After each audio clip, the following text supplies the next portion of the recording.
돈이 모이는 곳에는 이유가 있다. 돈이 모이는 곳들의 머니 흐름을 찾고 기회를 잡는 시간이죠. 머닝 시간입니다. 박근영 IBK 투자증권 영업부 부장 오셨어요. 어서 오십시오.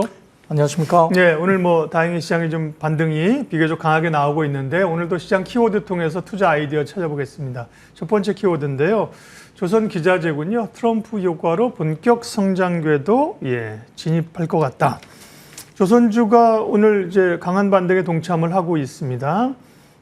조선주도 강하고 기자재도 강한데요. 특별히 기자재를 언급하시는 것이 조선주보다도 기자재가 더 좀 지금 구간에서 매력적입니까? 네, 사실 어제 이제 공매도가 시작되면서 좀 어려울 수도 있다라고 생각했던 것들이 역시 이제 대차 잔고가 좀 늘면서 2차 전지주라든지 그다음에 최근에 좀 많이 올랐던 섹터가 좀 불안했었습니다. 네. 그 가운데 조선이나 방산 이 가운데 상당히 좀 혹시 공매도가 시작되면 이쪽으로 좀 수급이 공매도 쪽으로 조금 영향을 받지 않을까라고 고민을 했었지만 어제 주가가 급락한 가운데 방산이나 이런 쪽 조선 쪽도 그 나쁘지 않은 모습을 보였거든요. 그래서 2차 전지 쪽은 약간의 영향을 분명히 받은 것 같지만 방산과 조선이 생각보다 주도 섹터로서의 면모를 어제도 보여줬다 생각이 들고요. 조선 같은 경우는 미국이 자국 항구를 오가는 중국산 선박이나 선사에 수백만 달러의 수수료를 부과하는 정책을 추진하고 있는데 중국산 선박을 주문을 취소하는 사례가 역시 나왔다는 점에서 역시 중국산 선박에 대한 수요가 줄어들면 한국 조선 산업의 호재가 될 수도 있습니다. 그래서 이런 부분들이 결국은 이제 조선이나 조선 기자재 쪽으로 좋아질 수 있는데 조선 업종이 나쁘다기보다는 조선 업종들이 좀 주가들이 올라가면서 PBR 기준으로 최근에 고점 대비 보면 PBR 기준 4배 정도까지 올라온 그 국면이라서 과거에 조선 업종들이 한 2배, 2.5배 이 정도까지 이상 올라오면 좀 고점을 형성했던 시기였는데 최근에 여러 가지 에너지적인 부분에서 미국의 호재를 가지고 그 상단을 뚫고 이제 올라간 가격까지 올라갔던 터였습니다. 그래서 조선 업종에 대한 긍정적인 분위기가 여전히 있지만 밸류에이션 부담에 대한 부분들이 일부 또 제기가 되고 있기 때문에 조선 기자재 쪽으로 조금 눈을 돌려보자. 어차피 조선업에 대한 부분들이 역시 업황이 좋다고 볼 수밖에 없어서 조선 기자에 대한 부분들이 역시 갈 수 있습니다. 실적 성장 궤도가 조선 기자재 쪽으로도 역시나 조선과 더불어서 같이 올라가고 있는데요. 기자재 실적이 생각보다 본행제 쪽이라든지 엔진 쪽이 또 주도를 하고 있습니다. 4년간 트럼프 정책에 대한 에너지, 그다음에 조선 수혜가 기대되면서 역시 우량 기자재 쪽의 희소성이 역시 주목되고 있는 상황이고 글로벌리 한국 기자재들이 상당히 좀 마켓쉐어가 상당히 잘 형성돼 있거든요. 높은 마켓쉐어로 형성돼 있고 여기에 추가적으로 들어오는 글로벌 경쟁사들이 그렇게 별로 없기 때문에 이 부분에서 아마 수혜를 받을 것으로 보입니다. 전체적으로 비중 확대 의견이 되면서 선호도는 오히려 이제 본행제가 가장 높은 선호도를 보이고 있고 그 다음으로 기자재, 그다음에 피팅 이렇게 보고 있고요. 엔진 관련주도 기자재에 들어가면서 최근에 눈여겨보는 쪽인데요.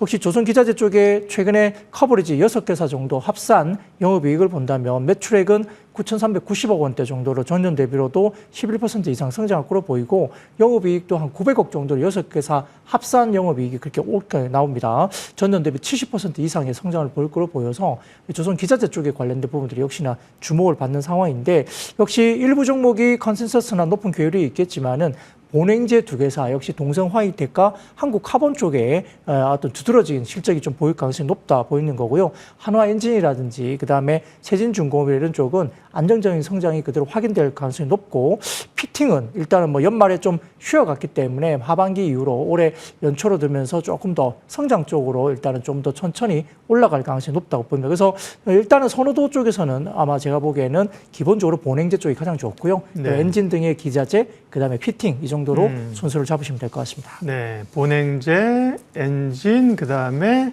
피팅은 이제 밸브를 얘기하는 거죠. 큰 밸브를 얘기하는 겁니다. 피팅 업체 이런 순서로 조선 기자재의 우선순위를 잡으시면 좋겠다는 말씀입니다. 네, 조선주도 조정을 좀 사실 받았죠, 그죠? 그렇죠. 네, 오히려 이제 공매도가 재개되면서 우려들을 뚫고 올라옵니다. 다음 두 번째 키워드 보면서 섹터 이야기 해보죠. 다음은 방산입니다. 방산, 조선, 전력 이게 그동안 사실 3대장 아니었겠습니까? 여러 가격 조정과 공매도 우려가 있었는데요. 방산주가 다시 오늘 올라오는 것은 어쨌든 하나그룹의 김승현 회장이 이제 자신의 지분들을 자녀들에게 양도하면서 소위 결자 해지 움직임을 좀 보였습니다. 그게 지난번 하나에어로스페이스의 대규모 유상증자를 사실 다 설명하는지는 모르겠으나 시장에서는 뭐 거버넌스 포럼에서도 그렇고 그거 정확히 어디다 쓸 건지 얘기를 해라. 감독원에서 얘기했는데요. 어쨌든 방산주 얘기를 하려고 하면 하나그룹 얘기를 안 할 수가 없죠. 네, 뭐 역시 조선과 방산 쪽에 그 중심에 한화그룹이 있었습니다. 네.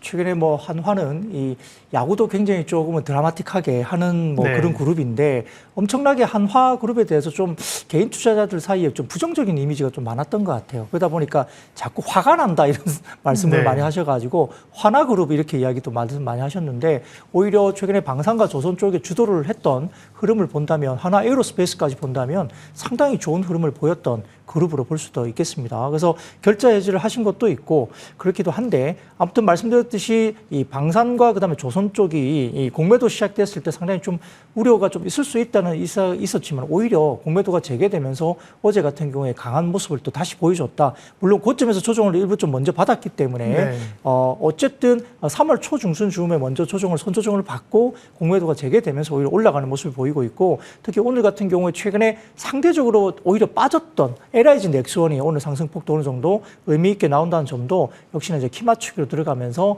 이 방산 쪽의 흐름들이 여전히 좋아지고 있다 보입니다.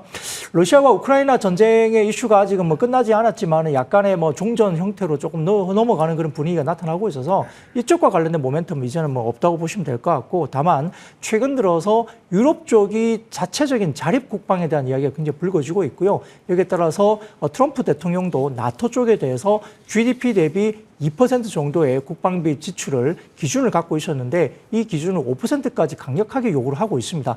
대부분 나토 쪽에 60% 이상을 미국이 돈을 썼고 이제는 미국이 돈을 쓸 수 없으니 자국의 국방은 자국이 지켜라라고 이제 강한 요구를 하고 있는 상황이죠.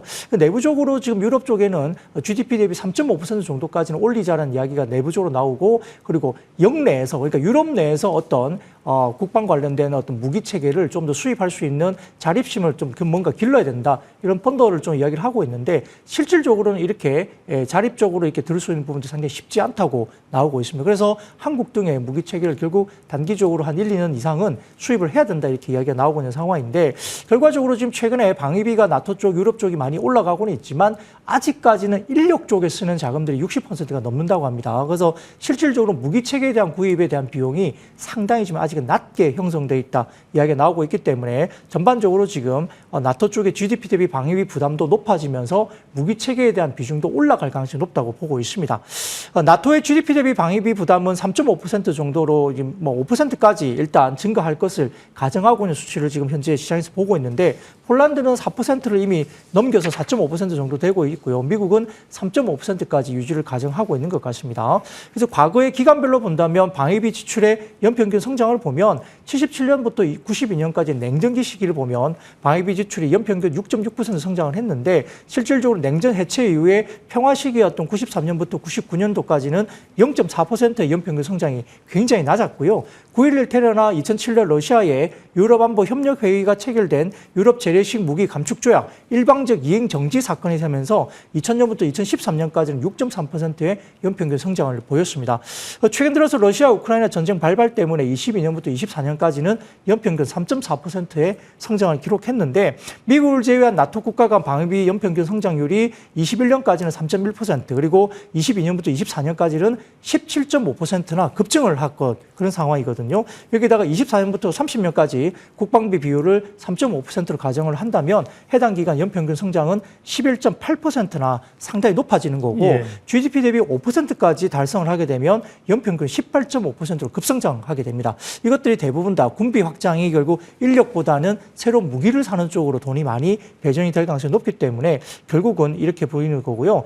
아까 말씀드렸던 나토국 국방비에서 무기 획득 예산이 차지하는 비중, 그러니까 인건비가 아니라 무기 획득 쪽으로 나가는 그런 예산의 비중이 32% 정도밖에 안 됩니다. 그러니까 금액이 상당히 작거든요. 이 비중을 좀 더 늘릴 것으로 얘기되고 있기 때문에 결국은 증가가 되면서 2014년에 무기 사는 돈은 13%밖에 안 썼는데 지금 32%까지 늘었고 이것이 결국은 2030년까지는 무기 획득 예산 비중이 40%로 늘어난 점에서 방산과 관련된 부분들은 여전히 성장 국면에 있다 볼 수 있겠습니다. 방산 가운데서는 어쨌든 관심 있는 종목이 한화에어로스페이스, 한화시스템, 현대로템 이런 순서 아니겠습니까? 그중에서 좀 또 우선적인 관심주는요?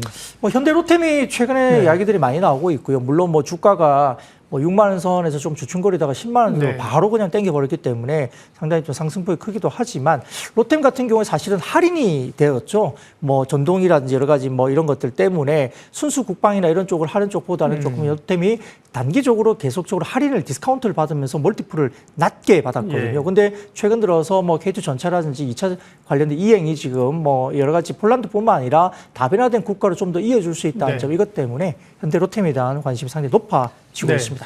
방산주 얘기했고요. 세 번째 키워드 종목 확인하겠습니다. SPC 삼립인데요. 요즘 뭐 투자자들은 세상 오만 가지 다 알고 있어야 됩니다. 크보빵이라고요. 네, KBO 빵입니다. KBO 빵. 야구인들이 좋아하는 캐릭터를 가지고 하는 건데 이전에 뭐 허니버터칩의 열풍 이런 게 좀 있었잖아요.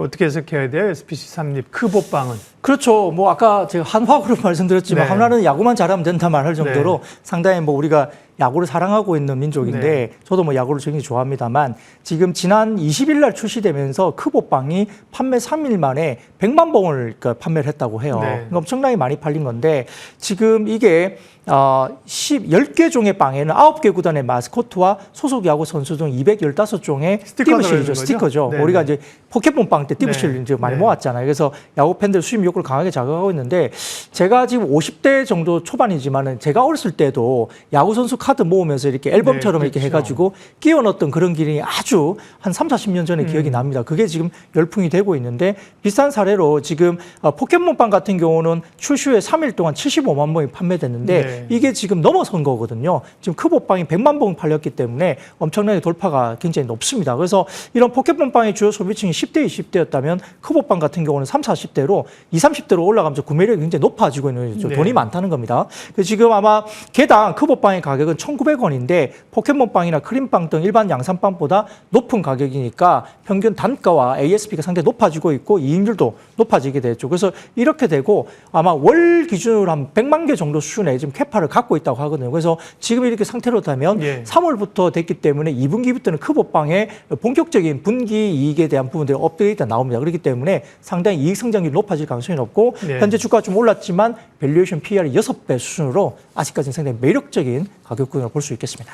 돈이 모이는 머닝 전략 IBK 투자증권 박근영 부장님 함께했고요. 예, 이어서 어제 재개된 공매도와 2차 전지 이야기로 더 깊은 이야기 하겠습니다. 고맙습니다. 감사합니다.